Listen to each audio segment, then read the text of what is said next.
मित्रांनो, कालच्या गुरुपौर्णिमेच्या निमित्तानं मी तुम्हाला एका नात्याविषयी बोलणार आहे, जे की रक्ताच्या नात्यापेक्षाही अधिक पवित्र, अधिक निस्वार्थ आणि अधिक प्रेरणादायी आहे. महाराष्ट्राला संतांची, विचारवंतांची आणि गुरूंची भूमी म्हटलं जातं. संत ज्ञानेश्वर महाराज आणि निवृत्तीनाथ, संत तुकाराम महाराज, संत नामदेव महाराज अशा अनेक गुरु शिष्य परंपरांनी आपली संस्कृती समृद्ध केली आहे. ही परंपरा केवळ शिक्षणाची नाही, तर संस्काराची, मूल्यांची आणि जीवन घडवण्याची आहे. आई आपल्याला जन्म देते, पण गुरु आपल्याला जीवन जगण्याची दिशा देतात. अंधारातून प्रकाशाकडे नेणारा हात म्हणजे गुरु, आणि शिष्याच्या मनातील सुप्त शक्ती ओळखून त्याला त्याच्या ध्येयापर्यंत पोहोचवणारा दीपस्तंभ म्हणजे गुरु.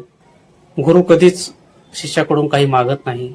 त्यांची एवढीच अपेक्षा असते की आपला शिष्य चांगला माणूस बनावा, यशस्वी व्हावा, समाजासाठी काहीतरी करावं आणि आपल्या कर्तृत्वानं गुरुचं नाव उज्ज्वल करावं. आणि म्हणूनच शिष्य कितीही मोठा झाला, कितीही यशस्वी झाला, तर सगळ्यात जास्त आनंद कोणाला होत असेल तर त्याच्या गुरूंनाच. तो आनंद कोणत्याही पुरस्कारापेक्षा मोठा असतो. तो आनंद निस्वार्थ असतो, कारण शिष्याच्या यशात गुरुचं खरं समाधान दडलेलं असतं.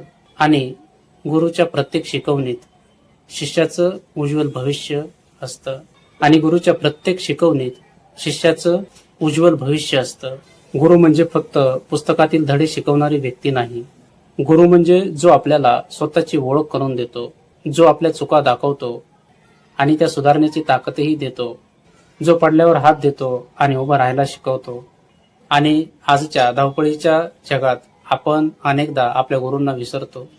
पण ज्या व्यक्तींना आपल्याला घडवलं, ज्यांनी आपल्याला आत्मविश्वास दिला, ज्यांनी योग्य अयोग्याची जाणीव करून दिली, त्या गुरुचं ऋण कधीच फेडता येत नाहीत.